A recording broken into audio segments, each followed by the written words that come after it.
젠슨 황 엔비디아 CEO에 이어 고위 실무진들이 베트남을 방문했습니다. 벌써 엔비디아가 현지 반도체 기지 설립을 위한 준비 작업에 본격 착수했다는 소식까지 솔솔 들려오는데요. 베트남 기획투자부에 따르면 응웬찌 융 장관은 현지 시간 22일 하노이 호아락 하이테크파크 국가혁신센터에서 키스 스트리어 엔비디아 글로벌 이니셔티브 부사장과 회동했는데요. 융 장관은 스트리어 부사장에 베트남의 반도체 산업 발전 전략과 인력 개발 프로젝트, 투자 환경 등에 대해 소개했는데요. 기업 친화적인 투자 정책과 사업 환경을 강점으로 내세우며 반도체, AI 분야 육성 의지를 드러내고 우수한 인재풀을 강조했네요. 대표단은 필리핀 정부 부처, 기업 관계자와 만나 파트너십을 구축할 예정인데요. 업계에서는 엔비디아가 베트남 생산기지 설립 프로젝트에 신호탄을 쏜 것이라고 보고 있습니다. 구체적인 투자 환경과 위치, 예상 부지 등을 살펴보는 실사 단계에 접어들었다는 해석이네요. 엔비디아가 베트남의 AI 연구개발, 훈련센터와 슈퍼컴퓨터용 그래픽 처리 장치 제조시설 건설을 모색하고 있는 것으로 알려졌고요. 스트리어 부사장이 글로벌 AI 이니셔티브 담당이란 점도 주목받고 있네요. 엔비디아가 베트남을 새로운 투자처로 낙점한 건 글로벌 거점 기지 다변화, 미국 정부의 반도체 수출 규제 리스크를 최소화하기 위한 행보로 풀이되죠. 자세한 내용은 조태현 기자가 알아봤습니다.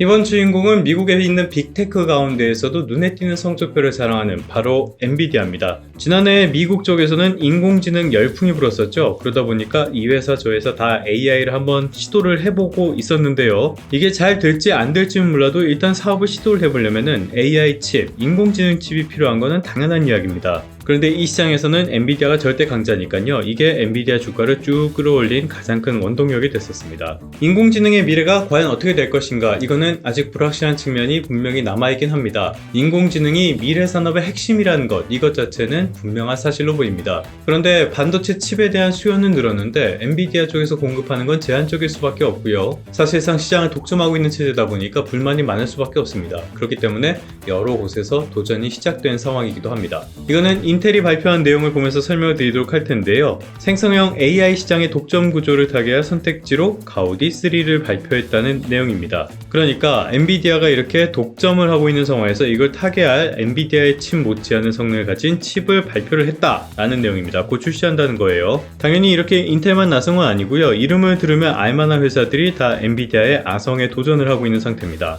여기에 더해서 오픈 AI의 샘 올트먼, 이 사람도 나섰죠. 자체 칩 개발을 위해서 막대한 금액을 투자하겠다, 이런 보도도 최근에 나온 적이 있습니다. 사실 이 금액이 너무 커가지고 과연 현실성이 있는 이야기냐, 여기에 대해선 논란이 많긴 하지만요. 어쨌건 이 시장에서도 경쟁이 본격화하는 흐름이 있다는 겁니다. 당연히 엔비디아 입장에서는 지금의 지배적인 위치를 유지하기 위한 노력이 필요하겠죠. 최근 들어서 엔비디아가 생산 확대에 나선다, 이런 소식이 전해지는 것도 이런 측면이라고 볼 수가 있겠는데요. 오늘 전해드리는 이 기사 역시 같은 맥락에서 나온 겁니다. 베트남 쪽에 반도체 공장을 설립하는 물밑 행보를 보인다는 거예요. 그렇다면 왜 베트남이냐? 중국의 뒤를 이을 만한 그런 나라는 여러 곳이 거론이 되고 있습니다. 대표적으로 인도가 있죠. 그리고 베트남 역시 그 후보 가운데 하나로 꼽힙니다.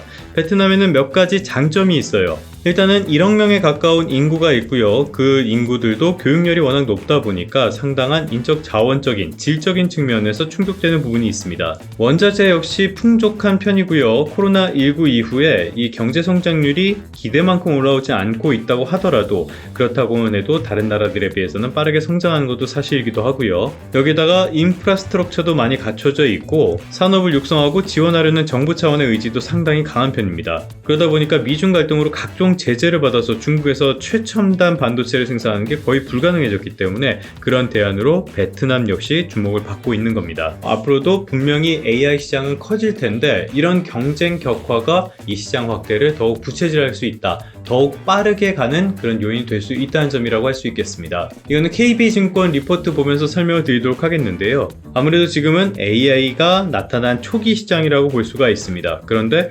폭발적으로 트래픽이 늘어나는 거에 비해서 원활하게 대응하는 것은 좀 어려운 상황이라는 거예요. 이 얘기는 다시 말하면 수요 증가를 공급이 따라가지 못하고 있다는 뜻입니다. 이게 무슨 뜻이냐면요. 지금은 AI, 생성형 AI 같은 거는 사용자가 모바일이나 PC 같은 걸로 명령을 보내면은 이게 서버 같은 곳으로 전달이 개발돼서 AI 칩이 이거를 처리를 하는 구조인데요. 이 트래픽을 다 처리하기가 어려운 상황이 됐다는 겁니다. 여기에다가 AI를 사용하는 플랫폼도 지금은 PC, 모바일 같은 게 주로 사용이 되고 있지만 앞으로는 뭐 자동차, 로봇 같은 것으로도 굉장히 확대가 될 가능성이 크다고 봐야겠죠. 당연히 수요는 더 빠르게 늘어날 수밖에 없는 상황입니다. 이런 상황에서 엔비디아에 대한 의존도를 줄이기 위해서 이렇게 경쟁을 벌이게 된다. 그리고 투자를 하게 된다면 전체 AI 시장의 파이는 앞으로 더 예상보다 더 빠르게 증가할 가능성이 크다는 뜻입니다. 말씀을 드린 것처럼 AI 시장은 우리가 기존에 예상했던 것보다 더 빠르게 성장할 가능성이 충분히 있다고 할 수가 있겠습니다. 과거 사례를 보셔도 알 수 있겠지만 경쟁이 격화할수록 그 시장은 빠르게 커지는 그런 모습들을 여러 차례 확인할 수가 있었죠. 이 과정에서 관련 기업들의 수혜도 충분히 기대할 수가 있을 텐데요. 대표적인 거는 역시 고성능 반도체, 뭐 돌려서 말할 필요 없이 HBM을 만드는 국내 기업들, 이런 곳의 수혜가 기대된다고 말씀을 드릴 수가 있겠습니다. 여기에 더해서 고급형 PCB라든지 솔루션을 제공하는 그런 기업들, 이런 기업들의 실적과 주가 역시 어떤 변화를 겪을 가능성이 대단히 크다, 이렇게 볼 수가 있겠고요. 다만 아쉬운 거는 이런 과정 속에 국내 기업들이 상당히 수혜를 많이 보긴 하겠지만요. 인공지능 칩이라는 분야 그 자체에는 소수의 스타트업만 보인다는 점이 상당히 아쉬운 부분입니다. AI가 차세대 산업의 핵심이라는 점, 여기에는 별로 이견이 없는 상태인데요. 이런 점을 개선하기 위해서 기업, 그리고 무엇보다 정부의 정책적인 지원이 시급한 시점이 아닌가 싶습니다. 그러면 성공 투자하시고요. 다음 시간에 다시 뵙도록 하겠습니다.